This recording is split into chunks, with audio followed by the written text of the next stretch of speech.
Hi guys, thanks for coming back and joining me for my series and week 2 of relationship tips from the pros.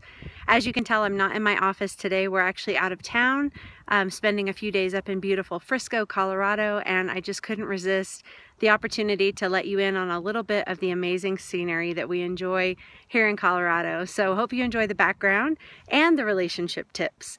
So in this series, I've been giving you guys some of what I've learned from Doctors John and Julie Gottman from their research studying couples for the past 30+ years. And in this series, we've been talking about the two categories of couples that they observed in their study, the masters and the disasters. And so every week I'm sharing with you one of the behaviors that the masters regularly incorporate in their relationship to keep their love healthy and growing strong. Last week in the video, we talked about building and updating love maps. And this week, the behavior that we're looking at is sharing fondness and admiration.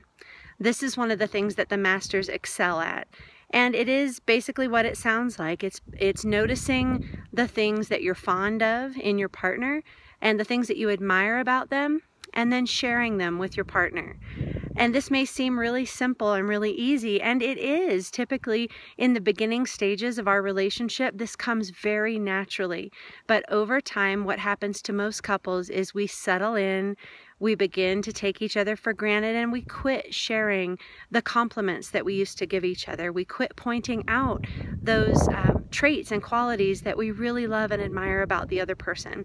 And the masters, in order to keep growing and thriving, have found a way to continue to do this very important behavior over time. So first of all, step one, before you can implement this in your relationship, you have to train your brain to keep noticing the good. I don't know why it is, but the brain seems to be wired to look for flaws, to look for problems, to look for threat. And some people, some researchers believe maybe this is an evolutionary feature of our brains of, for survival, we had to be alert and we had to stay on guard for threat and for problems in order to sustain us and to keep us safe. But now this instinct works against us. So if you find that this is difficult for you, that you have a hard time pointing out the positive or even noticing the positive, I want to encourage you to take some kind of an intentional step this week to remind yourself to look for the good in your partner. And this can look a lot of different ways. I am a big fan of Post-it notes. My husband will tell you there are Post-it notes all over the house, in my car, in my office. Whenever there's something I want to remember that I want to improve on, I write myself a reminder, and that helps me to stay aware. So feel free to write yourself a Post-it note, put it on the bathroom mirror, put it in your car. You can even take a picture of a note and save it as the screensaver on your phone, something that says, look for the good, look for the positive.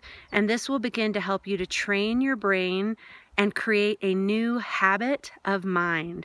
I love that phrase I heard a couple years ago from Harville Hendricks, another couples researcher, that we can create new habits of mind, habits about the ways that we think and the things that we observe. So that gives me a lot of hope. So step one, if you're not good at pointing out the positives, just begin to look for it every day. Try to challenge yourself to look for one positive trait or one specific thing that your spouse has done in the past 24 hours that really means a lot to you. And just begin to notice those things. And the second step, of course, is beginning to share those things with your spouse. And this is not easy for everyone. Some people may have grown up in families where compliments were not given often. And as a result, they're not comfortable giving compliments to others. And they're also very uncomfortable receiving compliments. So this may not be an easy task for everyone, but it is something that you can learn and grow to be more comfortable with. So if you're one of those people where giving praise and compliments does not come easy for you, go ahead and just take the first step of writing them down, maybe in a little private journal. You don't even have to share it with your partner. Just begin the practice of noticing the positives and writing them down as a first step. And then when you're ready to take the next step, maybe you write it down and give it to your partner. Slip it in their lunchbox in a little note, or sneak it into their car before they leave for work on a little post-it note in their car. Share it in a written form by a text or an email. And maybe eventually, as you continue to build up this habit, you can get to the point where you can sit down, look your partner in the eye and say, honey, I really love this about you, and after all these years I still appreciate so much that you do this for me, for our kids, and it will mean the world to your partner. And keep a positive, uplifting current flowing through your family, through your home, and through your relationship. So if you would like a couple little tools to help you on the way, again, John and Julie Gottman have a series of great relationship apps that you can download on your phone. There is one specifically for fondness and admiration, and I believe it's called just that.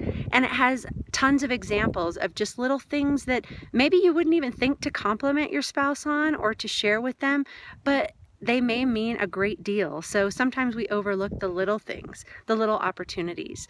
So feel free to download that app if you would find it useful.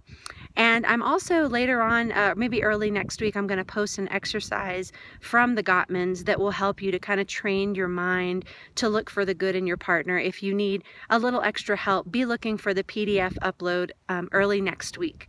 And then I will look forward to seeing you next week for another video in this series. Next time I'll be talking to you about the habit that the masters have of turning toward each other instead of turning away. Hope you guys have a wonderful day, and good luck sharing your fondness and admiration with your partner.